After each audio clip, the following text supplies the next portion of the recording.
মুরগি পালনে সবাই সফলতা অর্জন করতে চায় কিন্তু পারে না। কিছু কিছু মানুষ সফলতা পায়, কিছু মানুষ ব্যর্থতার স্বরে হারিয়ে যায়। মুরগি পালন করতে করতে একটা সময় হতাশ হয়ে তারা মুরগি পালন ছেড়ে দেয়। আজকের ভিডিওতে আমি আলোচনা করব যে 8টি বিষয় জেনে আপনি মুরগি পালন করতে আসবেন। যদি এই 8টি বিষয় আপনার ধারণা না থাকে তাহলে লস নিচ্ছি। প্রথমে আলোচনা করব এই 8টি বিষয় কি কি, এরপর ব্যাখ্যা করে দেব কেন এই 8টি বিষয় আপনার ধারণা থাকতে হবে, কেন এই 8টি বিষয় জেনে আপনি মুরগি পালন করতে আসবেন। এই 8টি বিষয়ে আপনার ধারণা নেই বলেই আপনি বারবার লস দিচ্ছেন। তো বন্ধুরা, অল্প কথায় আর গল্প বানাতে চাই না। আবার আমার দর্শকরা অনেক বেশি কথা শুনতে অভ্যস্ত না, কিন্তু আবার অনেকে বলে বুঝতে পারি না।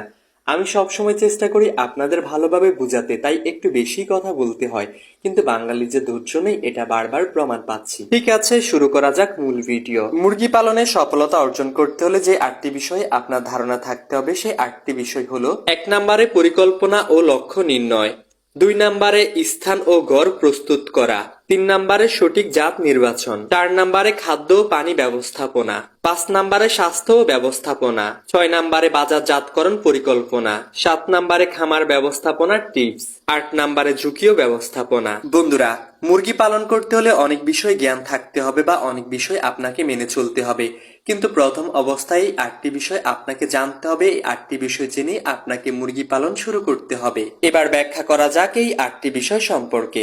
1 নাম্বার, পরিকল্পনা এবং লক্ষ্য নির্ধারণ।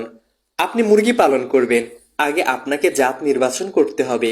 আপনি কি মাংসের জন্য মুরগি পালন করবেন, নাকি ডিমের জন্য মুরগি পালন করবেন, নাকি উভয়ের জন্য মুরগি পালন করবেন, এটা আপনাকে নির্ণয় করতে হবে। যেমন আপনি মাংসের জন্য পালন করলে ব্রয়লার মাংস, তারপর সোনালী, কালার বার্ড, এগুলো হচ্ছে মাংসের জন্য। তারপর আপনি যদি ডিমের জন্য মুরগি পালন করেন তাহলে লেয়ার, সাদা লেয়ার, মিশরীয় ফাউমি, ব্ল্যাক অস্ট্রলব। আবার আপনি যদি উভয়ের জন্য পালন করতে চান তাহলে সোনালী হাইব্রিড পালন করতে পারেন। মানে ডিম এবং কি মাংসের জন্য পালন করলে সোনালী হাইব্রিড, সুপার হাইব্রিড, তারপর হচ্ছে ব্ল্যাক অস্ট্রলব, টাইগার। মূল কথা হচ্ছে মাংসের মুরগি একরকম পালন পদ্ধতি, ডিমের মুরগি একরকম পালন পদ্ধতি। আপনি যদি উভয়ভাবে পালন করেন, মানে ডিমের মুরগি যদি মাংসের মতো পালন করেন আবার মাংসের মুরগি যদি ডিমের মতো পালন করেন, তাহলে কখনোই লাভবান হতে পারবেন না। তাই অবশ্যই আপনার পরিকল্পনা, লক্ষ্য ঠিক রেখে আপনাকে মুরগি পালন করতে হবে। এরপর খরচ এবং লাভ। বাজেটের মধ্যে খরচ পরিকল্পনা করুন এবং লাভের জন্য বাস্তবসম্মত লক্ষ্য নির্ধারণ করুন। 2 নম্বরে আপনি যে বিষয়টা জেনে মুরগি পালন করতে হবে সেটা হচ্ছে স্থান এবং ঘর প্রস্তুত করা। মুরগিটা যেখানে থাকবে, খাবে, ঘুমাবে, সেই জায়গাটা যদি উপযুক্ত ভালো না হয় তাহলে আপনি কখনোই মুরগি পালনে সফলতা অর্জন করতে পারবেন না। পরিষ্কার, সুষম আলো বাতাস যুক্ত জায়গায় আপনার মুরগির ঘরটা নির্মাণ করুন। মুরগির ঘর তৈরি। পর্যাপ্ত স্থান, প্রতি মুরগির জন্য 1 বর্গফুট জায়গা দিতে হবে। সঠিক বায়ু চলাচল এবং তাপমাত্রা নিয়ন্ত্রণ এমনভাবে ঘর নির্মাণ করতে হবে। মুরগির সুরক্ষার জন্য নেট, প্রয়োজনীয় জিনিসপত্র দিতে হবে খামারের চারপাশে। এরপর মুরগিকে সুস্থ রাখার জন্য সবচেয়ে বেশি যেটা প্রয়োজন সেটা হচ্ছে লিটার পরিকল্পনা। কিভাবে আপনি লিটার দেবেন, কোন বয়সে কি লিটার ব্যবহার করবেন। মুরগি সুস্থ থাকা, ভালো থাকা, মুরগি পালনের সফলতা অর্জন করার জন্য যেটা সবচেয়ে গুরুত্বপূর্ণ সেটা হচ্ছে লিটার এবং কি পর্দা ব্যবস্থাপনা। কখন পর্দাটা উপরে তুলে দেবেন, কখন পর্দাটা নিচে নামিয়ে দেবেন, কখন লিটার চেঞ্জ করবেন, কখন লিটারে অ্যামোনিয়া গ্যাস হলে আপনি স্প্রে করবেন ইউকা ঔষধ, এগুলো জেনেই আপনি মুরগি পালন করতে আসবেন।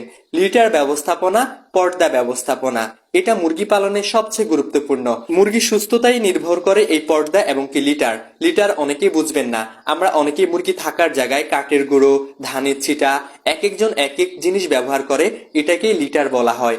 লিটার বা ভুসির যত্ন নিতে হবে বা পর্দার ব্যবহার সম্পর্কে ধারণা অর্জন করেই আপনি মুরগি পালন করতে আসবেন। তাই ইউটিউব, গুগল, বিভিন্ন জায়গায় বা পরিচিত লোক থেকে গাইডলাইন নিয়ে মুরগি পালন করতে আসবেন। কিভাবে লিটারের যত্ন নেবেন, কিভাবে পর্দার ব্যবহার করবেন, সঠিক পর্দার ব্যবহার সম্পর্কে জেনেই মুরগি পালন করতে আসবেন। এরপর মুরগি পালনে আপনি সফলতা অর্জন করতে চাইলে যে বিষয়টা আপনার মাথায় রাখতে হবে সেটা হচ্ছে মুরগির সঠিক জাত নির্বাচন। আপনার এলাকায় আবহাওয়া এবং বাজার চাহিদা অনুযায়ী আপনার মুরগির জাত বাছাই করতে হবে। আপনার বাজারে হচ্ছে মাংসের চাহিদা ভালো, আপনি যদি ডিমের মুরগি পালন করেন তাহলে সফলতা অর্জন করতে পারবেন না। আবার আপনার এখানে ডিমের চাহিদা ভালো, আপনি যদি মাংসের মুরগি পালন করেন তাহলে কখনোই সফলতা অর্জন করতে পারবেন না। আপনার বাজার, জাত, চাহিদা অনুযায়ী আপনি মুরগি পালন করতে হবে। আবার ডিমের মুরগি যদি আপনি পালন করেন, ডিমের জন্য কোন জাতের মুরগি ভালো সেটা জেনেই মুরগি পালন করবেন। মাংসের জন্য কোন মুরগিটা ভালো সেটা জেনেই মুরগি পালন করবেন। অবশ্যই মুরগির জাত সঠিক আপনার নির্ধারণ করতে হবে। কিন্তু আমি বলবো যারা নতুন তারা দেশি মুরগি বা সোনালী মুরগি বা ব্ল্যাক অস্ট্রলব, ফাউমি, তারপর কালার বার্ড এগুলো পালন করতে পারেন। নতুনদের জন্য এগুলো ভালো। এরপর মুরগি পালনে সফলতা অর্জন করতে চাইলে, আপনি সফল মানুষের তালিকায় থাকতে চাইলে এই বিষয়টা সবচেয়ে গুরুত্ব দিতে হবে। খাদ্য